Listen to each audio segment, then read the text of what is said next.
Webinaro pranešimus pradėsime nuo Nyderlandų studijos OKRA partnerio ir kraštovaizdžio architekto Tom Wierts. We have a great opportunity to include a known landscape architect from the Netherlands to see, learn, and discuss about the foreign practices of public spaces and how to create healthy, natural, and balanced cities where everyone's needs are met. So his topic today is healthy cities for people and nature. Without further ado, welcome, Tom. Thank you. Thanks a lot for inviting me to give a presentation on our work. I quickly jump into it straight away. And let me see this one.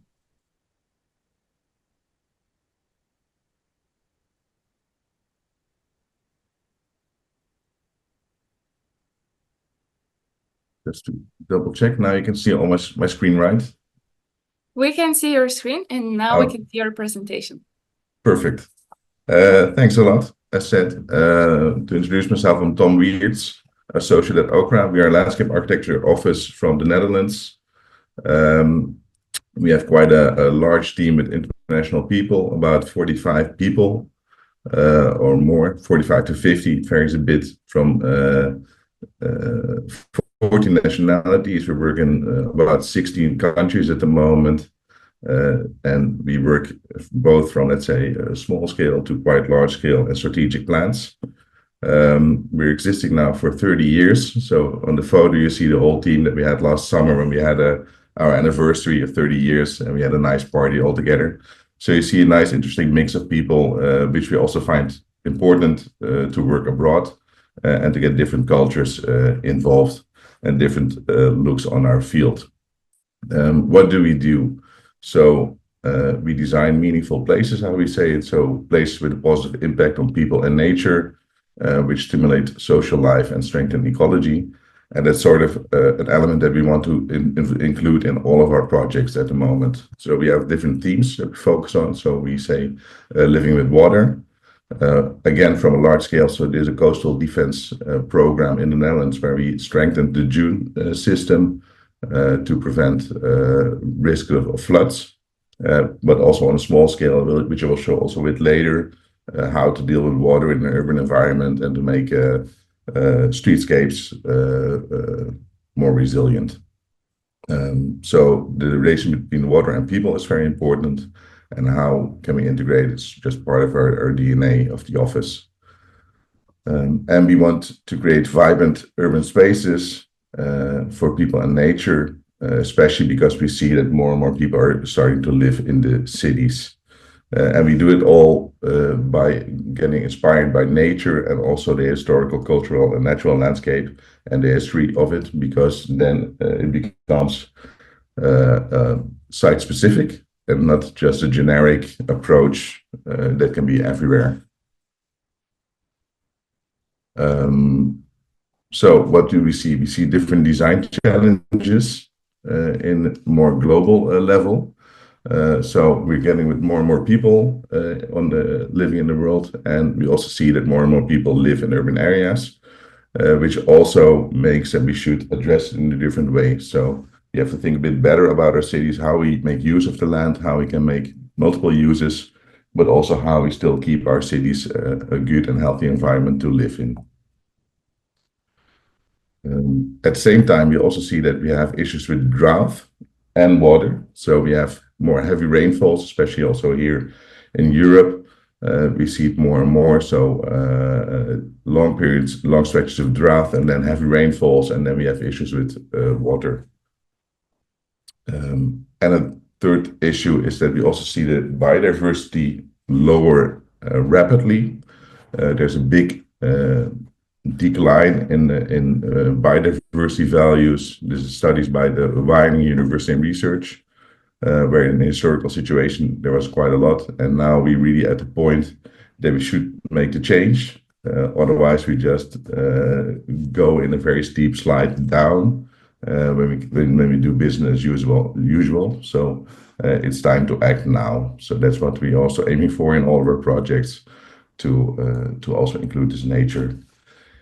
which you also can see in this scheme of the UN sustainability goals, where you see that actually the biosphere, so actually everything that we can touch upon in our field and our expertise, is quite at the bottom of this pyramid. So we should think about our water, about our climate, and health. So that's what we find a good and important point of our work, to focus on these. We also see a few threats, as I said before, the floods, both pluvial and fluvial, that we also see in our project. So I also have a few examples later on that show how to deal with pluvial floods and fluvial floods in different scenarios. The urban heat island effect becomes more and more, even when we start living with more people in the cities. So how can we counter these issues and also keep a healthy living area, and the air pollution, of course, due to increase of traffic, etc. So we should make cities for people and nature, but what is health? It depends on different topics. So it's physical health, mental health, and social well-being, and those elements together create a healthy life. So we should think about it that when we live more in cities, it also is a fast way of living. We do a lot of task switching, but it also creates emotional and social stress, pollutions, anxiety, depressions in some cases. But we can also counter it by working with nature, because we also know that observing nature strengthens physical and mental health. Walking in green or in a nice area helps to decrease the natural killer cells, and being around nature also helps all kinds of other things like stress, lowering blood pressure, etc. And we also see different studies also in the UK that people of similar incomes living more close to vegetation and forest experience less loneliness and are more happy than people that don't. So we can work with this. So we should think about planting trees and designing high biodiversity spaces, also in urban areas. We can also think about urban biotopes, so where people and nature live together and strengthen each other in one system, because both humans and people need it in order to have a good way of living. And thinking about networks of green helps the physical and mental well-being of people, because you can move around, you're more active, and you can also meet each other in those green areas. So those are the different topics that we use in our field and we use in our designs.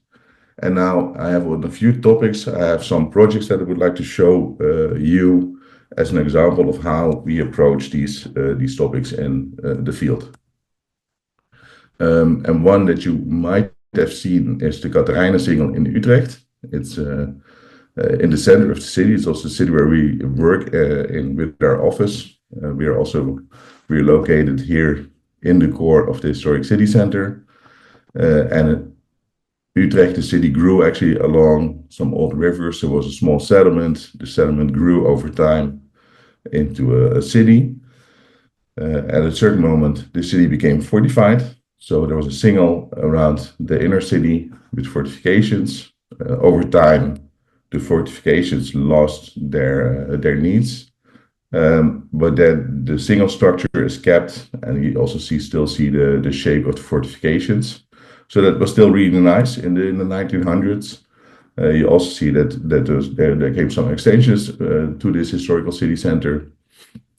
And then over time, and that's what you see actually happening in this scheme here, there was a part missing, and that was due to what happened after the Second World War, because we had this beautiful signal around the city.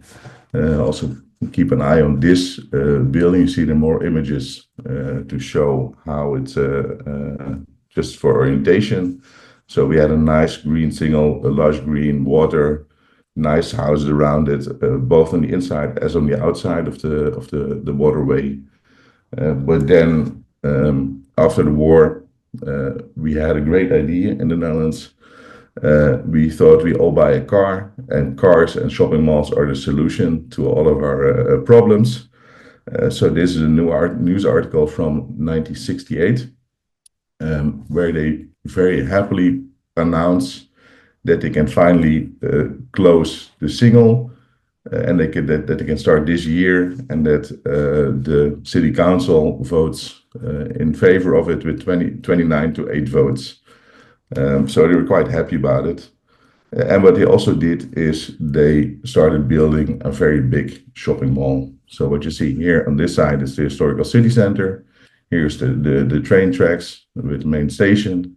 And then they made a shopping mall here, and then built over this main highway, because this was called the shortest highway of the Netherlands. It was 1.8 kilometers long, and it had 12 lanes of cars going through the city center. And well, they were quite happy that they could go from a very nice waterway to a concrete-filled ditch with a lot of cars, where from pretty much the first day, the cars were stagnant and they were always waiting, because it was such a short stretch in the center of the city. So what did it bring us? So it brought us a lot of asphalt, and due to new insights and the ambition from the municipality of Utrecht to connect the station area better with the historic city center, to make the city more resilient and to make it a city for pedestrians and cyclists, they chose to reopen the canal, which the Katharijnensingel is the last part of. And what you see, we went from this view again to a lush green area where people can enjoy the sun. People can go for a run of 6 kilometers around the city center. They can do shopping in the canals and enjoy a more lush green area with a lot more shade. So we went from this image on the left with a lot of asphalt to a lush green area where you can enjoy. This is actually quite a recent photos from last year, where you see that people are using it quite a bit. So you made this out of it. So there's some nice boardwalks where people can enjoy. It's also the place where you can get into your canoe or your subboard. There's people reading. Well, last weekend we had a very nice weekend, and then you see a lot of people just enjoying these spaces already and making it being part of the city. So in this sense, this connects to a larger network for pedestrians and cyclists, connecting both sides, even of the train, and also the whole loop around the city center is filled now with the green belt. On a smaller scale, we work in Mechelen in Belgium. This is the historical city center again. There's also an old river going through it, but there's also this shopping street. And this shopping street, this part, was filled with cars. There was a lot of parking, there was a lot of buses, low quality, and there was also issues with water. So what we decided here is to make this a nice shopping street with more places to meet, but also a stronger water network in it. So we designed elements with plantings, but also spaces where you could park your bicycles, where there's space for terraces, for also places for public seating. And in these green areas, we can store water that comes from the paving, but also water that comes from the roofs. And then we can buffer the water. So in that sense, when there's heavy rainfalls, the sewage system doesn't get an overload, but it can just store the water temporarily, infiltrate or disperse at a later moment. And it created actually a very nice atmosphere, which you also see that the whole street has an increase now in value, both from experience point of view, but also the built environment. So also the real estate around it, you see that it goes up, and also the shop owners are actually now very happy with these green areas. So you see what was first a very car-dominated space where you as a pedestrian felt unwanted. It's now a very inviting, lush green area where it's also nice to stay. On another level, we worked in Gulligen, also in Belgium, much more park-like atmosphere, but it's also in an area, there's a very small stream going to the center of this small village, but it's a rainfall river, which means that last year in January, we had heavy rainfalls, and then actually everything flooded, the whole city center of the surroundings flooded. Here, luckily, it was okay, but we got the assignment to make the core of this village stronger again. And it was a multiple discipline project. So it was the question about how to open the water, because it was until here. And then it was in an underground tunnel going to the city center. Furthermore, here there was a community center, which also could get a new location. And there was a lot of car dominance in this space. So we, together with architects, we designed this plan in which we reopened the stream.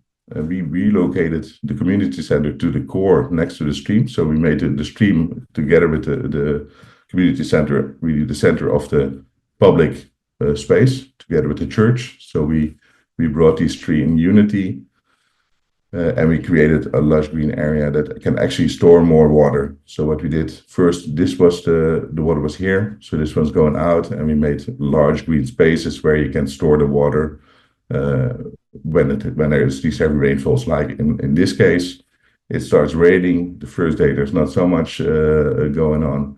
The second day the water already starts rising, but people can still enjoy the life there, and it goes even higher and even more higher, but always until this level. So we designed the whole public space that in TS 2050 the water level is still okay, and the whole center is safe from the water. And what you see by this intervention, we actually see that the water at high level goes down. So that's also quite, and it seems that it's only a few centimeters, but actually it's quite a lot, if I understood well from the water engineers on site. So therefore we can bring back vibrancy in this core with lush green areas where also the children can experience nature, play in nature, and everybody can have good access. Another project, which is, I went a bit quickly, is more strategic urban planning and redevelopment. This is a project again in Utrecht. We did this together with an urban planning office from the Netherlands. We worked on the Merwede, so we made a master plan for this urban redevelopment,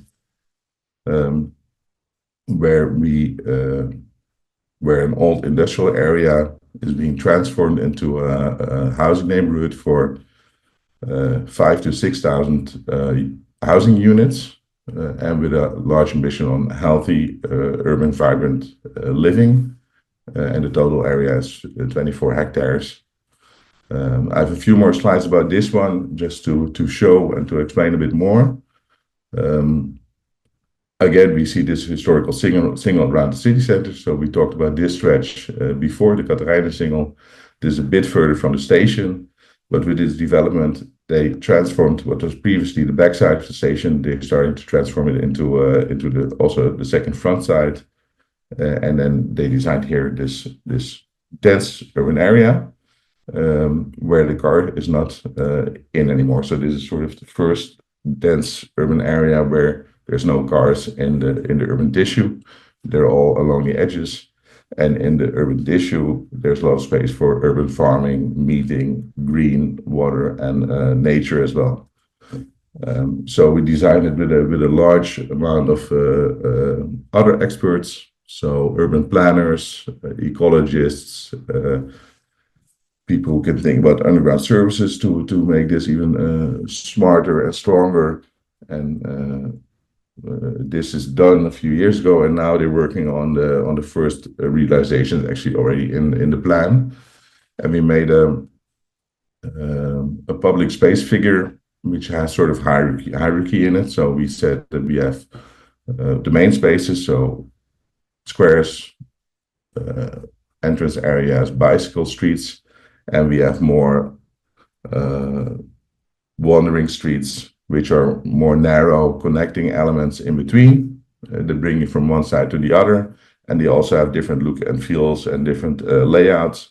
So that helps with recognizing where you are in this neighborhood. So the wandering streets are more they're more narrow. It's just more connecting routes through the green, and then the entrance areas we also have space where people can meet each other. Sometimes it's wide, and so these also gives access to the buildings, for example. And then we have larger spaces, the squares, the pocket parks, where you can also have more surprises, play, etc. By doing this, we also made a very strong water strategy. So it's a system which is a layered system. So you first want to reuse it as much as possible on site. Then you bring it to a system to store, and then only slowly bring it to the larger system. So it's a sort of a stepped system, which is clarified here. So you connect everything, you bring it to the larger spaces, and then and collect it there. And only these edges you can have in the canal and connect it there. So it's all a lot about reuse, store, and also keep it on site as much as possible for the planting, so you don't have to water too much when it's not needed. As said, the traffic system we really keep on the edges. So there's public transportation hubs on these edges, also hubs for parking. So in these areas, all the cars are being parked. There's also a very strong strategy on car sharing. So it's not so much about car ownership, but more car sharing. And then throughout the neighborhood, there's good connections for bicycles going to the city center and pedestrians along through the neighborhood. So in that sense, we really made a strong shift from a classical neighborhood to a neighborhood where people and nature can live together, because there's a lot less traffic, which also means that the built environment together with public space can function as one system, and ecology can also exist on all levels, from street level up to the roofs, where you can have different species, birds and nesting areas. So in that sense, we really see all the layers of planting as part of an urban biotope in which people and nature can live together. For this green area and the green strategy, we also looked at the sun, the moist, and the natural atmosphere. So we go from more cultural along the main route to more natural towards the canal. That's also what you see with the water system. As said before, we also bring it slowly towards the canal. So you also see you go from dry to wetter areas, and also more shaded area to more open and sunny areas on along the canal. And we use it, and in that sense, you can make nice gradients also in your ecology network, and create a thought through biotope with nuances and differences, but all strengthen each other on a larger scale, which could provide us with a neighborhood with atmospheres like these images show. And then something about active waterfronts, because I know you don't have a lot of coast. I also have a coastal project in my presentation, but you don't have that much stretch of coast, but you do have rivers. So I thought this was an interesting topic as well. This is the city of Rotterdam. We worked in 2007, we worked on a vision for the whole city center, how you can make a connected city for pedestrians. And so we said we need to have hotspots, we need to break lengths, and we need to make nice spaces. But we should also activate the waterfront along the River Maas, which is one of the main rivers in the Netherlands. And we made a design for it on the Westerkade, which had already nice trees, I must say, but it was also very much car-dominated space. Rotterdam was a bit the rough city, it's the harbor city of the Netherlands, as you probably know. But the atmosphere was also clearly on these quays here. There was a lot of cars, and during the day it was like this, and in the evening there were some youth playing loud music in their cars and then smoking cigarettes here. And we transformed from this image into a lush green boulevard. So we took off the cars, we introduced green, we made spots where you can actually enjoy the ships passing on the river by The planting is actually sort of a filtering system, also towards the road which is behind here, as being really well used. And actually, we managed to make it green, and at the same time had the start of the Tour de France the same year, and all the plantings survived it. So there was a good balance between green and actual functional area for events. And we also included sort of a small dock here for the water taxi to arrive. So we really made it part of this urban life. And this is also showing this urban life. So there's different levels. So by programming the cities, this is an example we also did in Rotterdam, we also did in Assen and many other cities.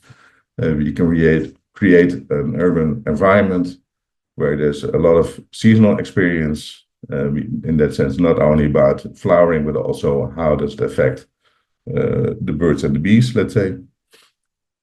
How you experience water, but also how does it affect the climate? So when it's warm, when it's cold, and then how can you also organize events in these spaces? So how do we create this urban vibrancy that we're aiming for, but which doesn't affect the natural environment? And the last project that I would like to show is Marina Park in Cork. This is also along the river Lee, which is tidal influenced. There's a big pitch of Gaelic football, and this was really the outskirts of the city, but they also had a water issue. So we made a strategy for this park, actually, to be able to store water, to make this park again accessible for the public, and also activate this whole riverfront of the River Lee. The first part is now realized. The marina, the quay is also realized, and now we're working on the final designs and construction drawings for this last part. So it's quite a large project that we're working on for almost 15 years at the moment. And so we created one system to store the water here. And by the river, because there's still tidal influence on the river, we created a system that we can buffer the water in this system. When the water is high in the river, when the water drops again, then we can bring the water towards the river, and therefore ensuring water safety also for the surroundings of the park. And other areas, we also, the babies that we have, we always bring, of course, as much as possible to the green areas, which is part of this connected system here as well. Therefore, we also create different atmospheres and different biotopes, so more natural in these areas. You also see there's less accessibility for pedestrians in these areas. They're a bit more better areas. Other areas close to the city, we have more programmed spaces that you can use, also more open of character, and therefore we play a bit where we can have the space for people and space for nature, and how they go along together as much as possible. So there's a different scheme about how you can have even public spaces, even public transport routes through the park, to make it as accessible as possible, and a very thought through programming on how you can use it, where's the programmed areas, and where is it more about observing nature or walking, or just getting some peace and quiet. And a few images of this project. So we had some old buildings that we reused on site. So these were the showgrounds where they, I think, if I'm correct, they sold horses back in the days, and we use it now as a hotspot for the use in the park. We see this water system where we also have steps in order to keep the water at the right levels and store more water as well.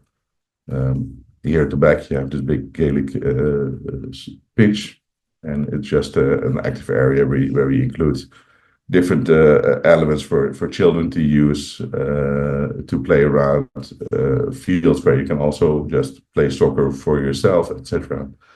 In that sense, we activated this whole park, and with a strong water system for the water that comes here off this hill to store it in the park before we create floodings.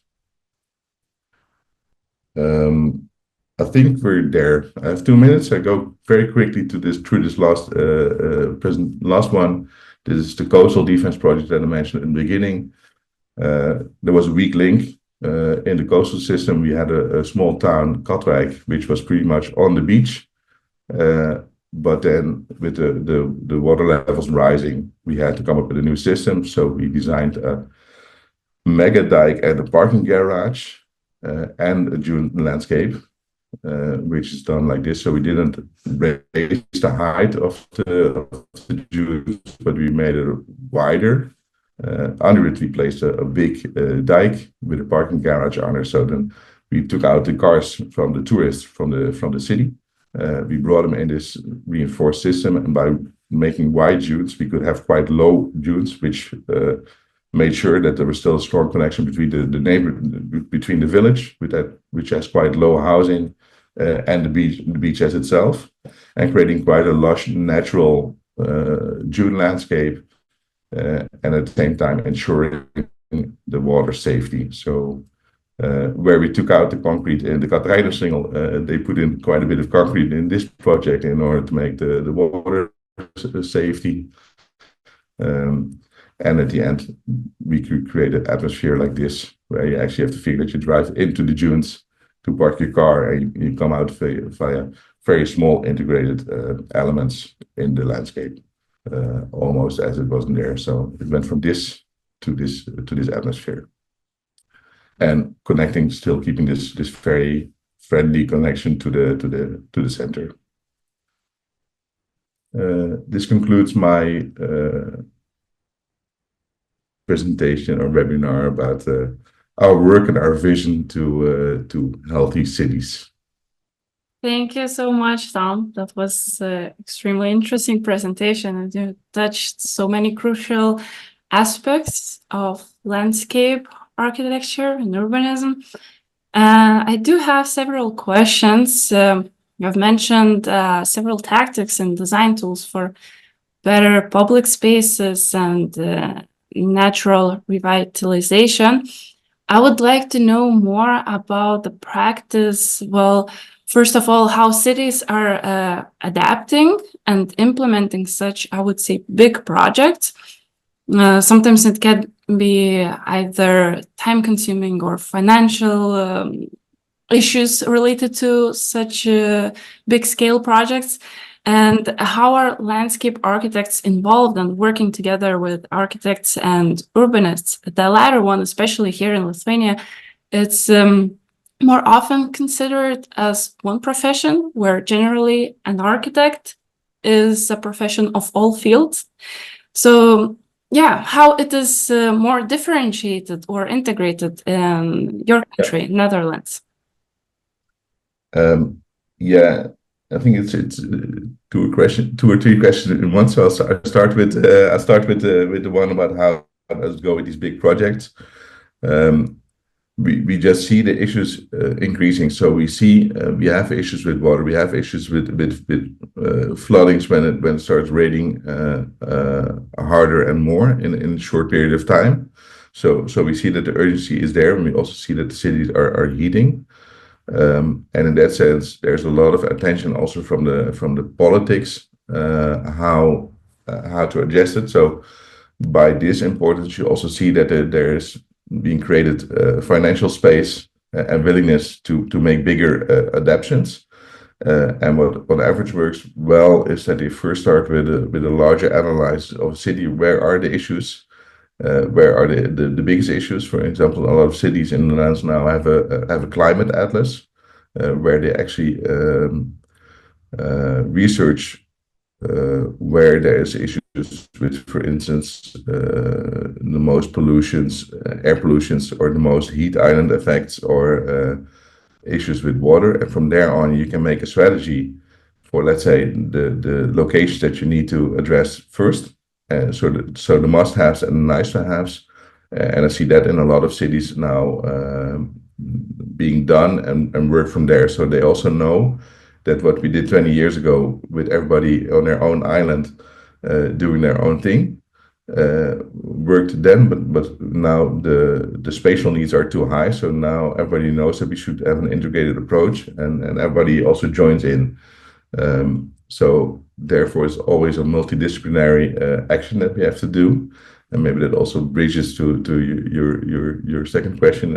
I understood indeed that in Lithuania, and for instance, we also see it in Italy. You also see it that there's, let's say, there's one field which is architecture, and there, and they also have the urban planning and the landscape, where in the Netherlands that's a bit more segregated.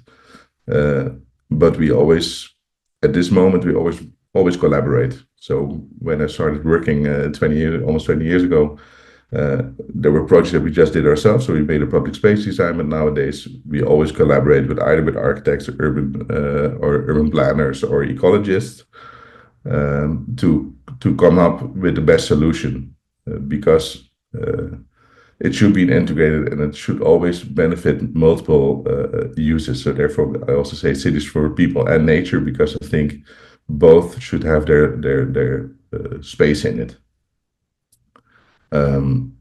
So I'm not sure if that 100% answers your question, but I think it's using everybody's qualities and specialism. So I always like to often work also with experts. And then I think it's also nice because they have a lot of energy and people are really going for their niche market, and then they can also get to high levels of executions or ambitions. So I think that's interesting to collaborate with experts. Thank you. And we have flooding questions from the listeners. So I'll start from those who asked in English, and I'll try to translate Lithuanian ones. And a question from Živile: how are you dealing with the landscaping on top of underground parking and buildings to make them truly green? Good question. We have different strategies for this. Most of the time, well, for me, it starts with having enough, let's say, soil package on top of the parking garage. So, for example, when you have 80 centimeters, 80 to 100, you can already start planting trees. But it starts even at the base. So you start with a good fall, and then a system where you can also store some water in, so that you can keep some water, and then from there on, the planting can also get fed water from there, and then you build with a good package on top, with enough soil to have your trees growing. When you have some less soil, if it's narrow, then you can of course also go with multi-stem shrubs. But it starts with this system, and I think we should be realistic that we can't make a lush green area when we only have 20 centimeters of cover, ground cover on top of a parking garage. So we always like to be at the table to discuss these parts. If you don't have enough ground cover to the street level, you can always choose, but then it becomes part of the design. If you can also go up maybe. And therefore create more soil on the spots where you would like to have bigger volumes or bigger masses of plantings. But it's always a bit of it's really a design. So because of course when there's the trees, normally you also should put them on the grid of the structure. So then it becomes the design practice to see where you can plant the biggest trees, where you can have more loads, and where you can have less loads, and then play with this and work with this to make it. But often there are solutions, but it's a bit of a trial research, and it's a dialogue also with the developers of the plot. Thank you. And a couple more questions. One question from Skuta. Which plants do you think will be the most suitable for urban landscaping in the Nordic and Baltic regions, considering the climate change? It's a good question. I must say we often work with ecologists, and we also in our team we have a planting expert. So I must say that for exactly specific species, I also rely on the knowledge of the planting experts, and to then see what sort of the changes are to be expected in that region itself. I can't really now say it's these kind of species because it's not my biggest expertise, but I would always say discuss it with a local expert and ecologist, and take into consideration indeed what you expect. For example, what we see in the Netherlands is that before we always said that you should have native species or only native species, and now what we often say that it's native species or species that are already on site for a long time, and that react well to the climate transition or the climate change in that specific context. Because sometimes the native species, they did it very well 200 years ago, but now maybe a bit less, and maybe there's other species that sort of found their spot, also have a role in the biodiversity network, and are more capable of coping with the climate change. So I think it's a bit of a search in that sense. And a question from Vilnius University geographer Giedre. We would like to ask whether these demonstrated projects and perhaps maybe the entire country of Netherlands consider legal procedures that the build-up area must be reduced and perhaps natural infiltrating surfaces increased. Is there such a consideration in the country? Yeah, and most of the development areas, it's now just a given fact that there should be a certain amount of unbuilt spaces. So in that sense, there's no regulations for the whole of the Netherlands saying everywhere it should be this is the rule and you should make this amount of green or unbuilt area. But per project, often it's a given fact. Where they say you're only allowed to build this much of the plot, and the rest should be green or green as possible, and you should infiltrate on site, etc. So on a project base, these facts are given often. Thank you. And a couple more questions. One from Babila. Thank you for the presentation. Could you share your experience on how actively the public participates in the design process? Yeah. Public consultation is of course an important part of our work, and a lot of our projects we have public consultation just embedded in the design process. And we do it in various ways. So we can have active sessions just around the table with people. We also have methods of online participation, but it goes in all kinds of ways. We usually do it in the sketch design phase and the preliminary design phase. So we always say when we start a project, then we don't know anything about the site, and people who actually use it, they have a lot of knowledge. And so first you have to gain the knowledge, and then we can use it in the design, and then that's our expertise. So then we can bring it together, and then we go back. So in that sense, we usually take them in the beginning through in the design, and then also show how we deal with their inputs.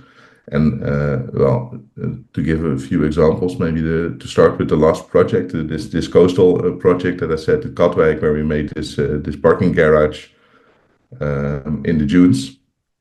The people who live there, actually on the edge of the town, of the village, they always had an open view towards the sea. So it was it was part of their experience that they lived at the sea, and then all of a sudden there should be a dune and a dike coming for coastal defense, which for them it was like, okay, but then we lose the connection with the sea. So actually we made 3D models. We had several sessions with the people there, and they could even walk through the 3D models, seeing how it would change and how the reaction with the coast and the sea would still be there with this low June landscape. So I think it's often about taking them along in the process, showing them the importance, and also, but often also showing that you should balance things, and that there's a lot of people with different needs and requirements, and that it's always that you always have to compromise. Well, you're Dutch, so in Netherlands it's always about compromises, but I think it's also in the participation. I think that's a good way to do it. So for us, it's quite a common given fact to incorporate it in the design process. I know we're running a little bit low on our time, but I think it's okay to use of the past discussion. I just really think we should use this opportunity as we have you right here, right now. We have a couple more questions. One from Sigita. Do you, and if so, how surveil in any way the ecological impact of your projects that deal with naturalizing urban riverbanks, increasing biodiversity through planting, improving and the water drainage? We don't survey it ourselves.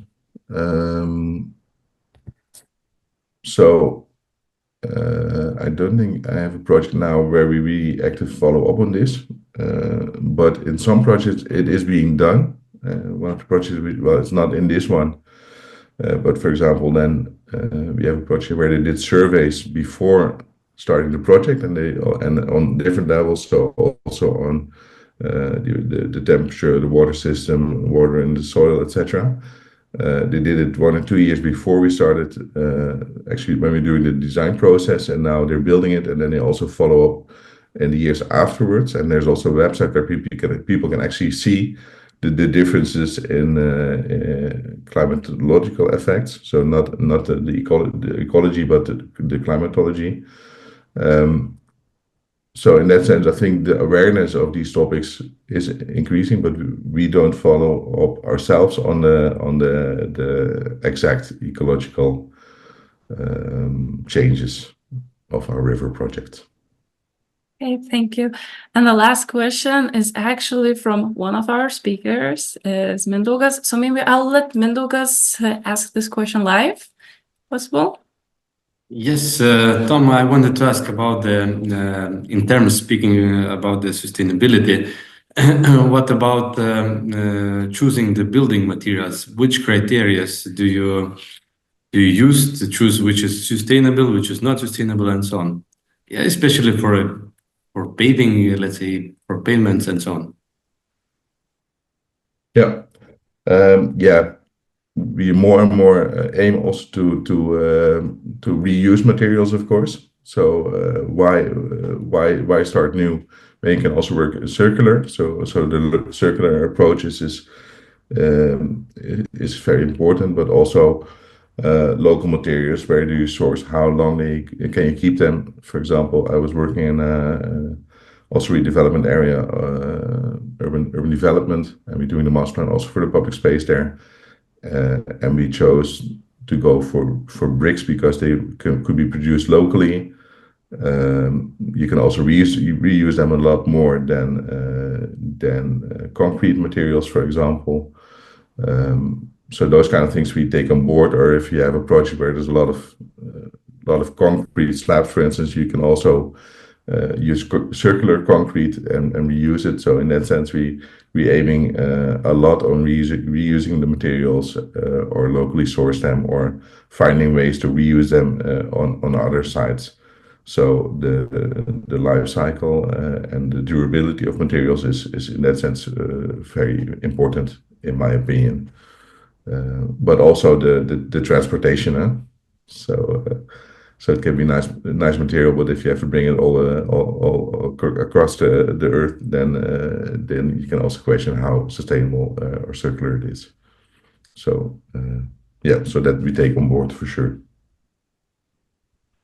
And less paving. So also not only about circular, but also maybe about less materials. So do you really need this much benches or paving or different materials, or could you also do with a bit less and just have more open soil. Thank you so much, Tom, for your presentation and your answers. I do have many more questions, but I think our time is running up. Probably we'll have to conduct one more webinar for another session of questions and presentation. Yeah, thank you very much for joining us today and for this useful and interesting presentation. And I will go with presenting our another speaker. Thank you, Tom. Okay. See you next time. Thanks a lot. Bye-bye. Thank you.